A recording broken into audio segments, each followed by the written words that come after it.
Welcome back to West Ham Unofficial for the Aston Villa versus West Ham preview. Takes place Villa Park 4:30 tomorrow. I'll be there. John, you'll be there. I'll be there as well. Yes. Come on, your irons. hopefully, seeing West Ham go to yet another victory. I'm joined by John Ratomski tonight from Iron Supporting Food Banks. John, how are you? I'm good. Encouraged by some of today's results as well. They've dropped points ahead of us, so it looks everything's set for tomorrow. Yeah, looks good. Aston Villa, the game on a whole, how are you feeling? You confident?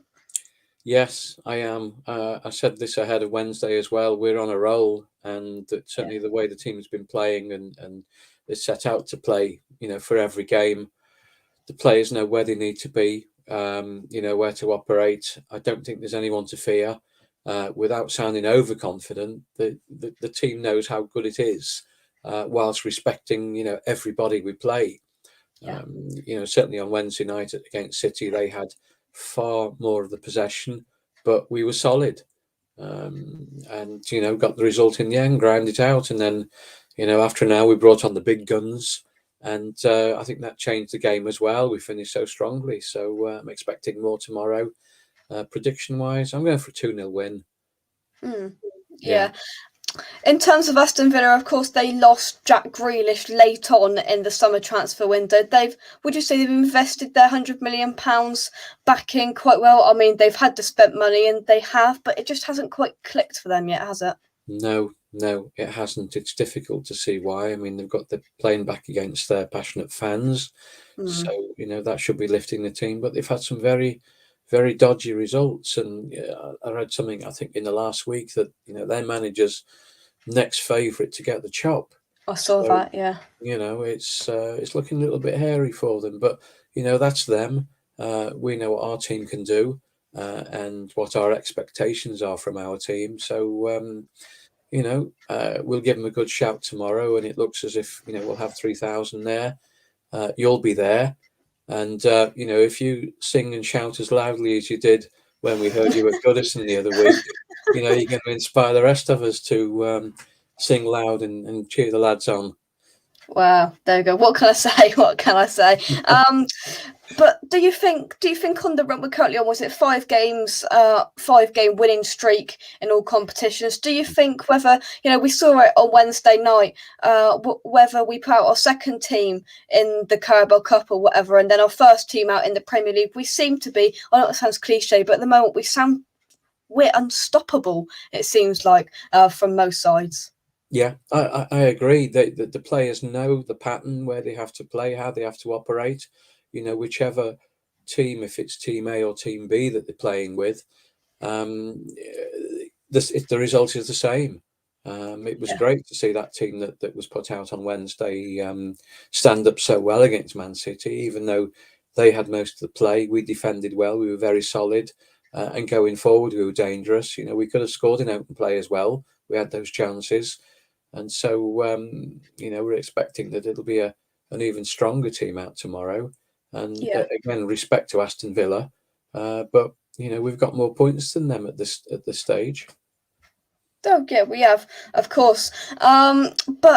But in terms, what I'm going to do is I'm going to bring up Aston Villa's starting lineup from their last game, where they were beaten by Arsenal. And John, I want you to pick out one player from this that you think could cause us problems. So they went for Martinez in goal, back four of Mings, Tuanzebe and Konza, Target, Louise, McGinn, Matty Cash, and then almost a front three of Emi Buendia, Ollie Watkins and Danny Ings. When you look at that, I mean, for me personally, it's the front two up there. But when you look at that, does any part of it fear you? Well, Danny Ings, you never know what you're going to get from him. He does find the goal. Wherever he's been a scorer, so he's one to fear. But then, if we've got Zuma playing alongside Ogbonna again, or whoever's playing in the middle of the back four, we're a very, very strong unit. And certainly they'll go into that game really fearing no one. Ollie Watkins, we know we've seen him score goals as well. But I really feel with the confidence that we've got in our back four, and that's the issue, that they're so confident, not having conceded a goal for, was it 4 games now? I've lost count. Yeah. Yeah, Everton plus the last 3 games as well. We're very, very solid and confident at the back. Mm. Yeah, and when you look at that, you think Ollie Watkins and Danny Ings, but as you mentioned, was so crucial. Kurt Zuma seems every single centre forward striker that he seems to come up against. He says when you watch him live as well, you see how early he jumps for a header, and you think, oh, he's not going to stay there, but somehow he stays there. And when you see him in person, obviously we were quite close to him, even being in the top tier at Everton. But you just appreciate how big of a unit and how much of a presence, and people can't get past Kurt Zuma, and we pay £30 million for him, but it gets you Premier League experience, and we've paid, and so far he's delivered. Yeah, yeah, and of course he's a winner. He's Yeah. used to winning titles or whatever, or playing in a successful team. And it's good that Moyes has brought him in with that mindset. And he said this himself. He expects to win every game, and he's so positive. And I'm sure that that lifts everybody around him as well. I personally didn't think he was that good when we signed him. I wasn't really aware of where he was in Chelsea because he wasn't even playing regularly. But certainly this season, he stands out so much, and the confidence, I'm sure, inspires the rest of the team as well to perform. Oh, 100%. And he brings that winning mentality into it. And I'm a huge fan of Craig Dawson, but he's levels above Craig Dawson, because Craig Dawson came in and proved everybody wrong. But you bring Kurt Zuma, and you've got just that bit more Premier League experience. You've got that winning mentality. He just almost, in a way, finishes off that back four for this season. You've got the front. But our first choice back four from left to right, you've got Creswell, Zuma, Ogbonna, and when he's fit, Vladimir Soufal. But one player I do want to talk about is Soufal as well. He came on for a couple of minutes against Man City on Wednesday. Now, I didn't watch the game because I wasn't able to on holiday, but what did you make of him for the time that he came on, and can you see him getting his place back at right back? He was running around, yes. He sort of played right midfield in front of Johnson. He clattered into one of their players quite strongly, so he made his presence felt. But he really didn't get much time on there. But certainly, he moved around, and he's fit enough to come on. So I would guess he's fit enough to start if needed. But Johnson, he's not really put a foot wrong in the games he's played for his age. And I think Nobes has said this week he's turned into a man this week, playing those 3 games the way he has. Yeah. Oh yeah, he has, and he has. Yeah, I'm not Ben Johnson's biggest fan, but he's coming into his own, and I think the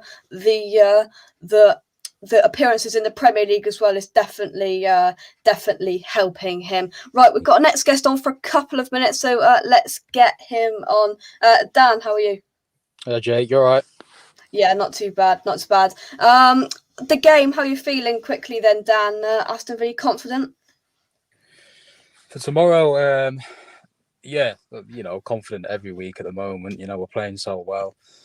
Beat City and Spurs, and we're so solid everywhere. Defensively, we set up really well. Going forward, we're taking our chances. But Villa need a response. They've had a tough few weeks, to poor few results. So they'll be looking to respond. Whether, what system they play, I'm not sure. But it's certainly a game we can cause them issues in, for sure. Oh yeah, I think we can.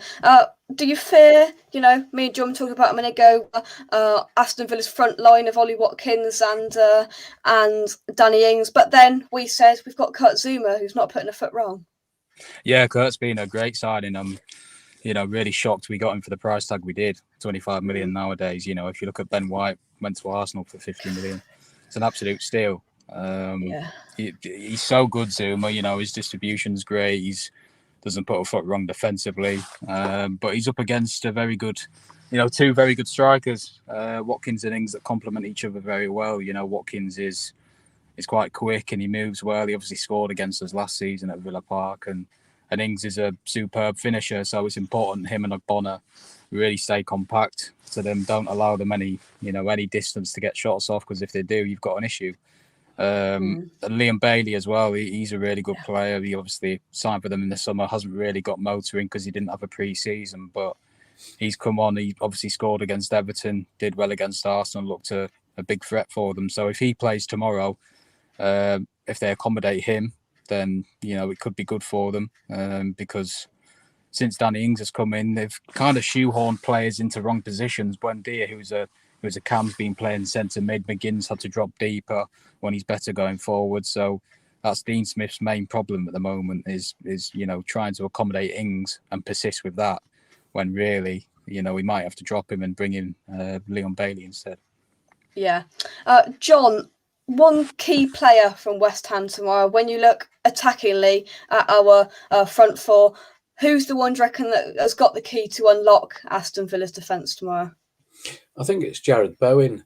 I think I've seen just in the last week they showed the goals from when we won there before with Jesse Lingard, the way he scored, the way he played up front.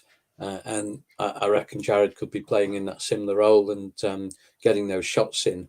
And so I think he's key for us. And, he was rested. I think he came on just for the last half hour on Wednesday. So he's had a decent rest, I would say. So, I think he'll make the difference for us tomorrow. Dan, do you think Mikel Antonio is perhaps going to come up against a different challenge tomorrow? They've got two pretty decent centre backs. Let's say with Tyrone Mings and Ezri Konsa. Can you see Mikel Antonio coming up against a different and tougher challenge tomorrow? Yeah, potentially. Mings is a good defender. Konsa's better than him, but we know Mings is liable to mistakes. And what Antonio did really well last season, when we had so much joy with Lingard and Benrahma, is he pinned Mings and he engaged him and dragged him out of position to create space for Souček and the on-runners. So if Mickey can do that again tomorrow and be really intelligent with his hold-up play and quick combination play with the other attacking players, then we're going to get some joy in the final third. But I think he can get a goal as well, because Mings is a good passer of the ball, but positionally he can switch off. And he's I think against Wolves he was sleeping for one of the goals. So and Antonio's on fire. So I hope he gets another goal. Yeah, so do I. I don't want to keep for too long, Dan, so go for your prediction. What are you going for? Prediction: Villa need a response. They haven't played well recently, and their fans will probably be a bit tetchy at the moment, rightly so. But we're on fire. I can't see us losing at the moment at all. I can barely even see us conceding. For that reason, I'll go 2-1 West Ham. I think Villa will get a goal, and like I said, they need some kind of response. But West Ham are on fire, so I hope we can win anyway. Yeah, I think we will. Dan, thank you very much for coming on at short notice tonight. Thanks for having me. Dan, all the best. Cheers, thank you guys. Cheers, Dan. John, Dan said there, West Ham are on fire. I don't see us losing, and I said that to Dad today. I said we're going up there tomorrow. I just can't see a way of us losing this. And as West Ham fans, I mean, you'll know this longer than I will. When have we ever said that? Yeah, exactly. This season, well, and last season as well, but now we're there to see them in the flesh. It's just been exceptional. I mean, I remember 1980 and those days, and 75. And, I sometimes say to those around me, I do regret the younger fans, in their 20s and 30s and your age who've never seen us have any success. But at least I can. And that team of the 70s and 80s was always my favourite. They're all my Hammers 11 bar 2. So I've got those memories from those great days. And as you say, it's been so rare, that what we've got this season. Oh, definitely. Right, we're going to jump into the chat and say hello to some people quickly before we move on. James, evening all. Hope you are well. James, Pete, Shiny G, Mr. Mr. Cox, Tottenham get battered and they're at home, certainly. And I can't put it up on screen, Andy, but you've been a legend member of West Ham Unofficial for 4 months. Thank you very much. You are a legend, Andy. I can't put it up on screen, but I can see it in the chat. Thank you very much for being a legend member of West Ham Unofficial for 4 months. Miss Hammer, evening all. Hope you are well. Everybody saying hello to each other. Tottenham get battered everywhere they go. 1, 2, 3, 4. Tottenham get battered and they're at home. I love it. Andy's loving life that Tottenham are losing. And to be fair, it was a good goal from Ronaldo. But Jake's driving tomorrow. Jake certainly isn't driving tomorrow. Bowen's on fire. He certainly is. Spurs are doing well. They've their second cup final of the season on the horizon, and it's still only October. Exactly, James. Exactly. When the Spurs go 1-0 down. Andy's loving life here. Spurs fans singing to the manager, "You don't know what you're doing." We don't want Tottenham losing today. We need a draw. Ideally, we do need a draw, but it's quite funny to laugh at them as Andy is enjoying himself doing that. But to finish off then, John, you said a prediction 2-0 West Ham. Who's going to get those 2 goals for you? Well, I think Jared Bowen and also Antonio. I think Jared's going to do the probing up front.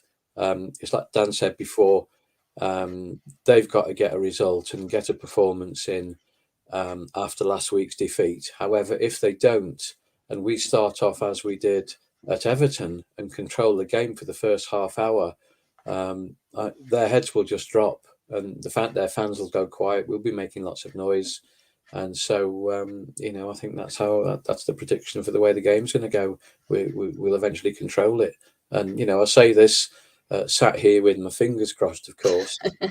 But, let's just hope. I mean, we're going, and we believe we've got a chance. Definitely, yeah. My prediction, I can't see us losing, and I agree with what Dan said. I can't see us conceding tomorrow either. As much as Danny Ings, these type of players love a goal against West Ham, I think we can shut him out, even if he's on form. My prediction, see, I usually go for a 2-0, but I can't go for a 2-0 because John's gone 2-0. 3-0 sounds a little bit too complacent, but 1-0 sounds like you've edged it a little bit. So yeah, I'm going to go 1-0, but I think it will be comfortable. I reckon once again it's going to be a goal from a set piece. They've started rolling these set piece goals, and I don't think they're going to stop.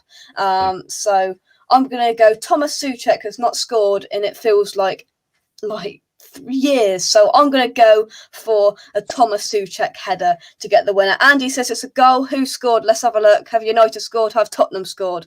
Let's have a little look. Manchester United.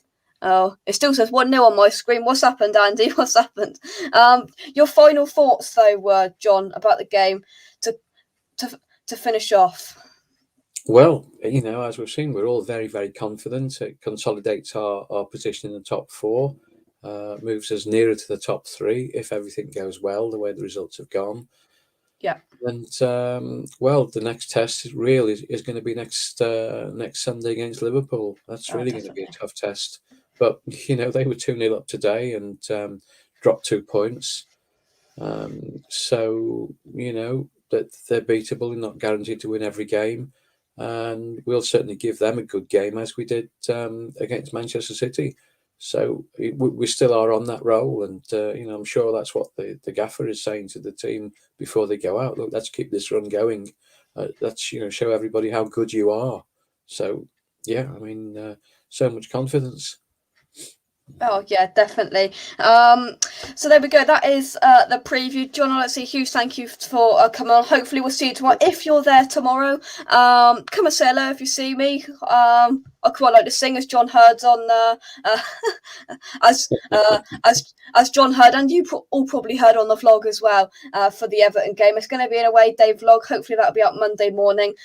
We are sat in row E, which is quite near the front, I think. So that is certainly going to be good. So John, thank you very much, and I will see you tomorrow. Well, indeed. Thanks, Jake. Come on, you Irons. Thank you very much. And we'll see you in the next one. Cheers, guys. Bye-bye. And come on, you Irons.